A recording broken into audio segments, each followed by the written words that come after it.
All right, guys, we're here to clear the air on if, how, when should you drink alcohol on ketosis, ketogenic diet. One of the most common questions that we get. Yeah.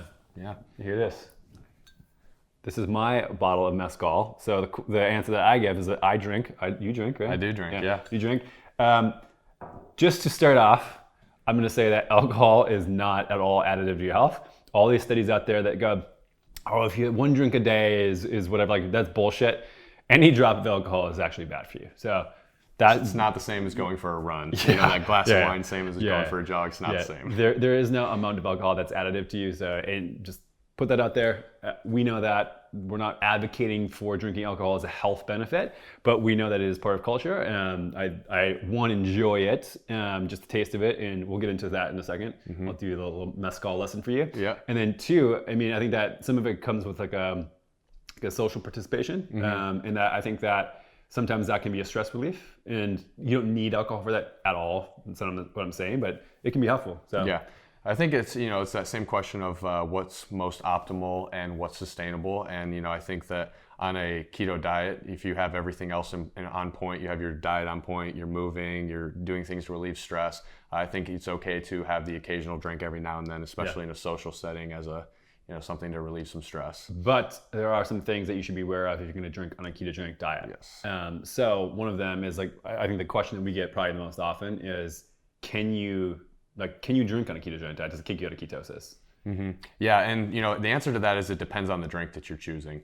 And how much. Right? And how much, yeah exactly. So one thing that a lot of people don't know, kind of interesting, is that alcohol by itself can actually be converted to ketones in the body. Yep. But that doesn't mean that that's an effective way to get into ketosis. A lot of the alcohols that you're drinking contain a lot of sugar. So beer obviously has a lot of sugars in it. A lot of the mixed drinks tend to have a lot of sugars in them as well, and even like a lot of the lower quality alcohols too can have different things in there that can be more harmful to your health and harmful to your state of ketosis. So it's definitely not keto friendly, I would say. Not keto friendly. If I have a couple drinks though of like a high quality alcohol and don't mix it with anything else, I have no problem staying in ketosis throughout that. So it doesn't magically kick you out of ketosis. It doesn't also keep you in ketosis, even though it can drive blood sugar down paradoxically and ramp ketone levels up transiently. The more you have, the more basically it shuts down your liver, and your liver can't produce ketones like it should be doing. Right. And so that's obviously a problem. So the more you drink, even if it's high quality stuff, the more it will take you out of ketosis. Again, it's going to depend on a lot of individual factors, but yeah, it's not going to be a huge issue, a deal breaker. And a lot of times what people don't realize too is that your tolerance for alcohol tends to go down a lot on keto. Yeah, so that I think that's the next thing to maybe chat about is, okay, let's say you are in a state of ketosis and you're interested in wanting to drink, right? Okay, step one, be careful. Yeah, that's very important. When I first started doing the ketogenic diet, it was 1 or 2 drinks in and I was feeling like I had 5 or 6 or 8. It happens quick. I'm not really sure. I never really thought, I don't know if it's just because your liver is more efficient at processing and running through food or metabolites or what it is, but yeah, I don't know if it also could be just not having carbs in the diet. Maybe you're just absorbing the alcohol, like you said, maybe you're absorbing it a little bit quicker because you're not having carbs beforehand or something like that. I've kind of wondered the same thing, but it's definitely true. Like I know the first time when I started keto, a couple months in, I went out and had drinks and I was doing Michelob Ultras, just some light beers, and a couple beers in, I was feeling it. It was crazy. You can get slammed pretty easily on a ketogenic diet. So be careful of the amount you drink. You're gonna save some money, which is nice. Alcohol is expensive. It's cheap date. Yeah. So I think step 2 is really focus on what you're choosing to drink. And so, we could have a whole video on wine and wine selection, but generally speaking, I don't know if, so one of the team members at Perfect Keto, Anthony Benedettini, he's really big into wine. He's our team sommelier. Did he give you tips on? He did. Yeah. We went to a wine shop and he gave me a tour around of how to find the best wines. So wine. Yeah, so the couple of things that I always look for when I'm looking for wine is you're looking for the lowest percent alcohol. So a lot of the most commonly store-bought ones that are a little bit cheaper are up in the 13.5%, 14%. Obviously, that's the more alcohol that's in it, the more harmful it's going to be to you. So I think shooting for lower than 13% is usually the goal, so around 12.5%. If you can find, some labels will say that they're dry farmed. If you can find that, that's ideal. I think the biggest thing that he pointed out to me that I thought was interesting was not choosing things that are wines that are made in the U.S. because usually they're made in pretty poor soil. So a lot of the ones that are made abroad, they're more made in like biodynamic farms, higher soil quality, things like that. So that's kind of some of the basics of what to look for with wine. Yeah, I mean, generally speaking, if it's sweet, you're gonna taste that. It's probably not going to contain more sugar than that. Yeah, and blends too. Like usually, if you're getting a blend, you don't really know what's in it, so there's a good chance that there's probably some sweeter wines and some wines with some higher sugar content in it. So those probably aren't the best choices either. Okay, going on to beer. This is a subject that I think that just eliminating beer entirely is a good, healthy choice. And I think there's just so many better options. So, I mean, if you're going to have a traditional beer, goodbye to ketosis. It's like I equate drinking a typical beer to eating a sandwich. Yeah. So each beer is essentially like eating a sandwich. A lot of calories. Yeah, bread, carbs, and all. Yeah. Right?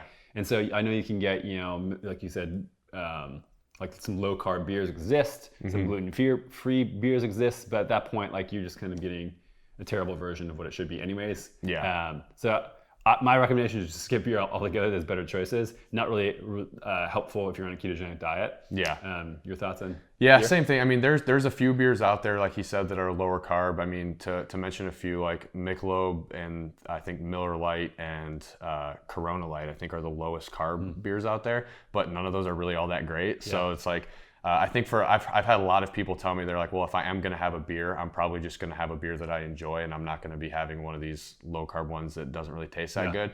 So with that being said, I feel like a beer is probably one of those things that it's better just to cut out in general.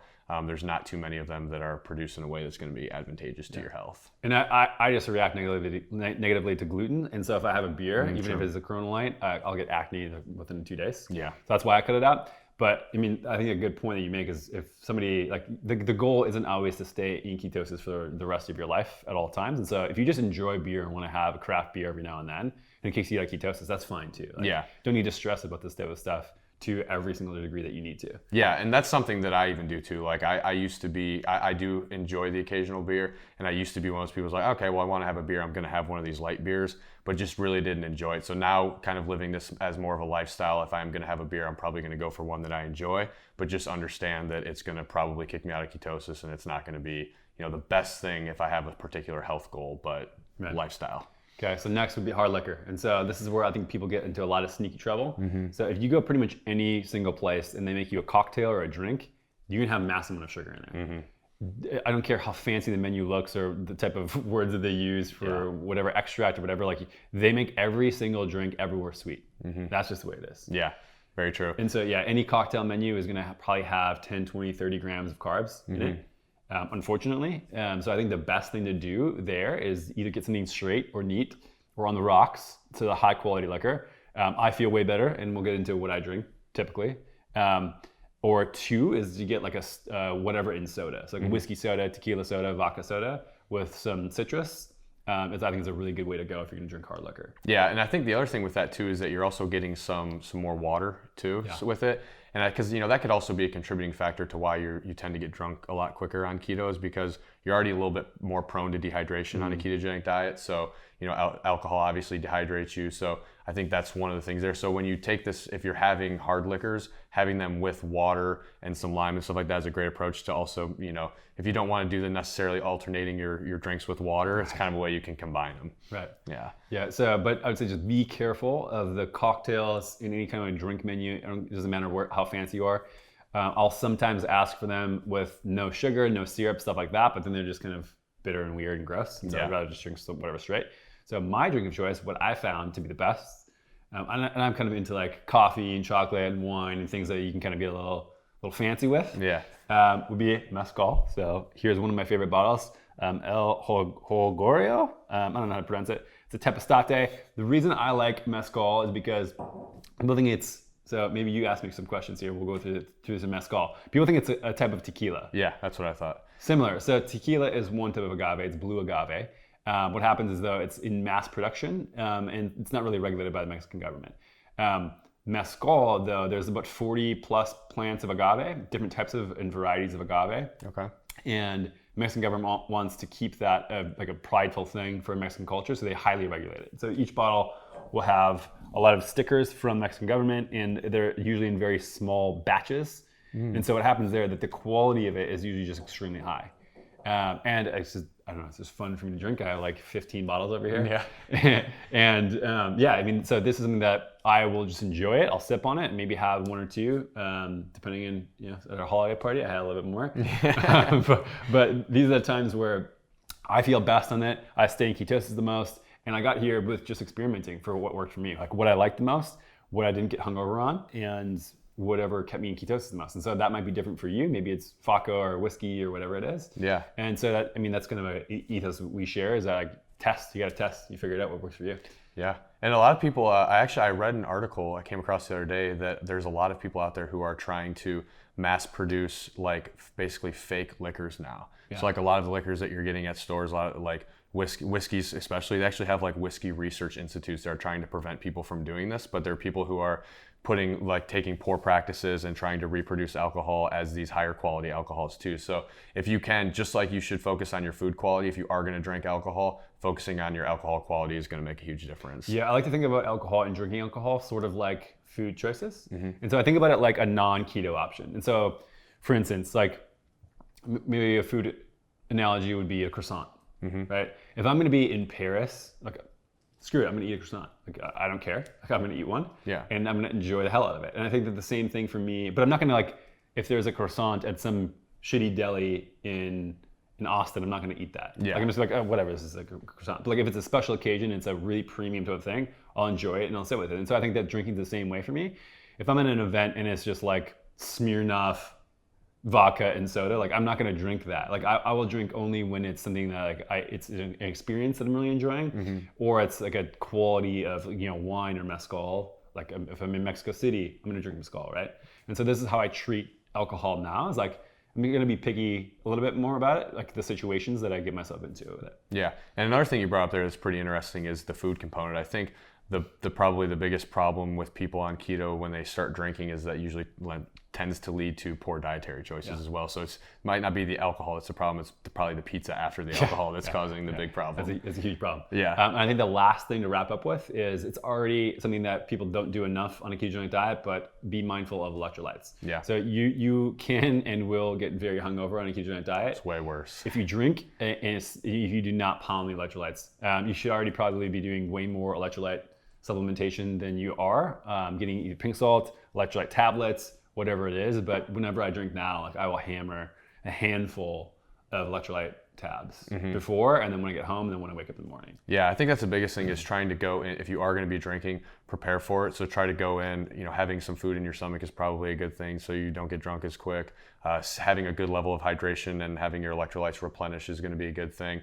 So usually what I'll do, same thing, it's electrolytes and water beforehand. Before I go to bed, again, electrolytes and water, and then next day waking up, having them again. Yeah, so very important. Do not beat yourself up. You're not in the minority if you drink on ketosis. You can still do it successfully in a I would say, less unhealthy way. Yeah. And again, it's not really that healthy. But yeah, so you can certainly enjoy it. Yeah. So thanks for watching. If you guys liked it, hit the like button and comment below. And you can find me at Dr. Anthony Gustin on Instagram. And you can find me at The Ketologist on Instagram.